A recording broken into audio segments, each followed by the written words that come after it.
જૂનાગઢ અનુસૂચિત જાતિના પ્રમુખ રાજુભાઈ સોલંકીના પુત્ર સંજયનું અપહરણ કરી હત્યા કરવાની કોશિશ કર્યાના ગુનામાં ફરાર ગોંડલના ધારાસભ્ય ગીતાબા જાડેજાના પુત્ર ગણેશ જયરાજસિંહ જાડેજા તેના 7 સાગરીતો સાથે ફરાર હતા। પોલીસે બાતમીના આધારે કોટડા સાંગાણીના હડમતાળાની સીમમાંથી ભગીરથસિંહ ભરતસિંહની વાડીમાંથી તે તમામને પકડી લીધા છે। 7 દિવસના રિમાન્ડની માંગ સાથે તમામ આરોપીઓને પોલીસે કોર્ટમાં રજૂ કર્યા હતા। રિમાન્ડ નામંજૂર કર્યા છે કોર્ટે અને જેલ હવાલે કરવાનો હુકમ કર્યો છે। આ સાથે સીટની રચના પણ કરવામાં આવી છે। ગઈ તારીખ 30/5/2024ના રોજ રાત્રિના સમયે એ ડિવિઝન પોલીસ સ્ટેશનમાં જે બનાવ બનેલો તે અંતર્ગત સંજય રાજુભાઈ સોલંકીની ફરિયાદ આઈપીસીની કલમ 307 કિડનેપિંગ એટલે કે 365 રાયોટિંગ આ ઉપરાંત એટ્રોસિટી મુજબ ગુનો દાખલ કરવામાં આવેલો।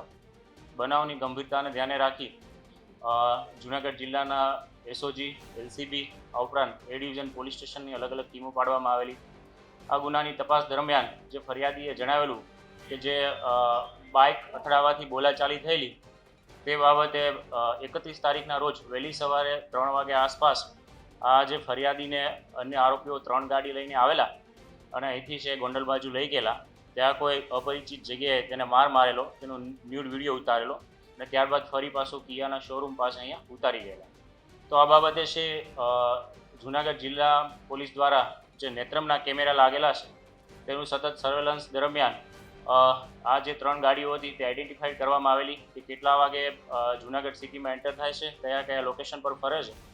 ત્યારબાદ અગાઉ જે તપાસ કરવામાં આવેલી તેમાં કુલ 3 આરોપીઓની ધરપકડ કરવામાં આવેલી। નામદાર કોર્ટ દ્વારા તેમને દિન 2ના રિમાન્ડ મંજૂર થતા રિમાન્ડ દરમિયાન પણ પૂછપરછ કર્યા બાદ તેમને જેલ હવાલે કરવામાં આવેલા અને હાલ જ્યુડિશિયલ કસ્ટડીમાં છે। વધુમાં ગઈકાલે રાત્રિના રોજ LCB PSI Shri DK Jhala અને એ ડિવિઝન પીઆઈ વત્સલ સાવજ આ જે બંને ટીમો છે જ્યારથી ગુનો બન્યો ત્યારથી ગોંડલ અને તેની આસપાસ આરોપીની શોધખોળ માટે છેલ્લા 4-5 દિવસથી આ વિસ્તારમાં પ્રયત્નશીલ હતી। ટેકનિકલ સર્વેલન્સ અને હ્યુમન સોર્સિસના આધારે એવી બાતમી મળેલી કે ગણેશ જયરાજસિંહ જાડેજા અને અન્ય જે આરોપીઓ છે તે કોટડા સાંગાણી પાસે આવેલા હડમતાળામાં ભગીરથસિંહની વાડીમાં આ લોકો આવવાના છે। તો હકીકતને ધ્યાને રાખી LCB Shri PSI Shri DK Jhala અને એ ડિવિઝન પીઆઈ વત્સલ સાવજ તેમની ટીમ દ્વારા આ જે ગણેશ જાડેજા અને અન્ય જે 7 આરોપીઓ છે તેમને બ્લેક કલરની ફોર્ચ્યુનર અને મહિન્દ્રા થાર આ બંને ગાડી સાથે રાઉન્ડ અપ કરવામાં આવેલા। ત્યારબાદ રાત્રિના સમયે તેમના વિરુદ્ધ પ્રાથમિક પુરાવો મળતા આ જે ગુનો દાખલ થયેલો તેના કામે છે ધરપકડ કરવામાં આવેલી છે।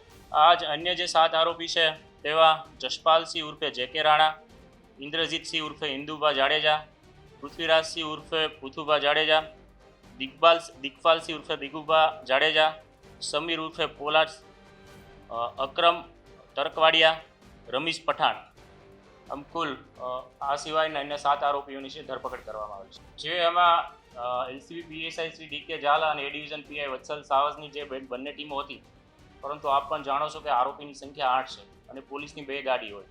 તો આ જે વાત કરી છે કે ફોર્ચ્યુનર ગાડી એ ગુનાના કામે કબજે કરવામાં આવેલી છે, તે ગાડી ચલાવનાર પણ પોલીસ હતી।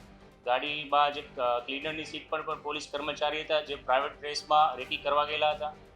ગાડીની અંદર અન્ય આરોપીઓ હતા, પરંતુ જે આપ મીડિયાના માધ્યમથી પણ જે જાણવા મળ્યું ગણેશને જે ડીકે ઝાલાની જે ટીમ છે તેમની સાથે સરકારી બોલેરો ગાડીમાં લાવેલા, ફોર્ચ્યુનર ગાડીમાં એમને કોઈ લાવેલું નથી। આરોપીઓ વિરુદ્ધ છે એ આ જે ફરિયાદીએ જે હકીકત જણાવ્યા તે મુજબ આઈપીસીની કલમ 307 એટ્રોસિટીની જે કલમ છે આ ઉપરાંત રાયોટિંગ આ સાથે છે એ અને જાનથી મારી નાખવાની ધમકી આ મુજબના છે ગુનાઓ દાખલ કરવામાં આવેલા છે। હાલ આરોપીઓ છે એ રાઉન્ડ અપ કરવામાં આવેલા, એરેસ્ટ કરેલા છે। અન્ય 3 આરોપીઓ માટે અમે ઓલરેડી છે એક્ઝિક્યુટિવ મેજિસ્ટ્રેટને રિપોર્ટ કરેલો છે, પરંતુ જે મતગણતરીનું કામગીરીમાં રોકાયેલા હોવાથી મામલતદારશ્રી દ્વારા જે તે સમયે તારીખ આપવામાં આવેલી નથી। આજે જે 8 આરોપીની ધરપકડ કરવામાં આવેલી છે તેમના માટે પણ અમે છે આજરોજ મામલતદારશ્રીને તેની ઓળખ પરત થાય તે માટે રિપોર્ટ કરેલો છે। વહેલામાં વહેલી તકે અમને તારીખ મળે તો અમને છે ઓળખ પરત કરવામાં આવશે। હજુ સુધી હથિયાર કબજે કરવામાં આવેલ નથી। મોડી રાત્રે આરોપીની ધરપકડ કરેલી છે। 8 આરોપીઓની પ્રાથમિક પૂછપરછ થયેલી છે। આ ઉપરાંત તેમના મેડિકલ સારવાર કરવામાં આવેલા। હવે એમને નામદાર કોર્ટમાં રિમાન્ડ માટે રજૂ કરવામાં આવશે ત્યારબાદ ખાસ કરીને જે આર્મ્સ એક્ટના જે ગુનો દાખલ થયેલો છે તો એમને હથિયાર અને લોખંડના પાઇપ અને જે ન્યૂડ વિડીયો ઉતારેલો આ બાબતે તપાસ શરૂ છે. એટલે કોર્ટમાં પણ જે રિપોર્ટ સબમિટ કરવામાં છે રિમાન્ડ માટે પણ અમારા આજ મુદ્દા રહેશે. આ દિશામાં હજુ પોલીસની તપાસ શરૂ છે, જેથી કરીને કુલ 7 દિવસના રિમાન્ડ માંગવાના છે. હજુ આરોપીઓની પ્રાથમિક પૂછપરછ થઈ છે અને એ તપાસનો વિષય છે. હજુ નામદાર કોર્ટમાંથી રિમાન્ડ પણ મેળવવામાં છે. આગળ હજુ કોઈ બીજી હકીકત આવશે તો આપ લોકોને ફરી માહિતગાર કરવામાં આવશે. આરોપીઓ પાસેથી કુલ 2 મોબાઈલ કબજે કરેલા છે. વાહનોમાં ખાસ કરીને એક જે બ્લેક કલરની ટોયોટો અને મહિન્દ્રાની બ્લેક કલરની થાર, આ બંને ગાડીઓ કબજે કરેલી છે. હાલ આરોપીઓ તરફથી છે આ બાબતમાં પ્રાથમિક તપાસ દરમિયાન એવું જણાવે છે કે આજે પીઠડિયા ટોલ નાકાથી આગળ છે માથાકૂટ થયેલી, ઝપાઝપી થયેલી. વિડીયો બાબતે હજુ ના પાડે છે. આમ છતાં રિમાન્ડ મેળવ્યા બાદ આ દિશામાં વધુ છે એ ખરેખર પૂછપરછ કરી અને આવો વિડીયો ઉતારેલો કે કેમ એ તપાસ કરવામાં આવશે. એમાં જેટલા લોકો પાસે પણ CDRને આધારે એમના મોબાઈલ હતા એ વિડીયો ઉતાર્યા બાદ ડિલીટ કર્યો કે શું કર્યું એ દિશામાં પણ તપાસ કરવામાં આવશે અને જરૂર પડે છે એ આરોપીઓના મોબાઈલ FSLમાં મોકલવામાં આવશે. પ્રાથમિક પૂછપરછ દરમિયાન આરોપીઓ દ્વારા તેમને જે મેવાસાનું પાટિયું છે પીઠડિયા ટોલ નાકાથી આગળ ત્યાં સુધી લઈ ગયેલાની હકીકત જણાવે છે. આગળ હજુ અન્ય કોઈ પણ લઈ ગયા હોય તે વિશે સમર્થન આપતા નથી. આમ છતાં હજુ રિમાન્ડ દરમિયાન છે વિશેષ પૂછપરછ કરી ફરિયાદીએ જે જણાવેલું અલગ અલગ 2 થી 3 જગ્યાએ લઈ ગયેલા છે તો ખરેખર બનાવ બનેલ છે કે કેમ એ પણ તપાસ કરવામાં આવશે. હાલ તો ગણેશ જાડેજાની મુશ્કેલી યથાવત છે, પરંતુ રિમાન્ડ ન આપતા અને ફક્ત 2 મોબાઈલ પૂછપરછમાં લેતા લોકો સવાલ કરી રહ્યા છે.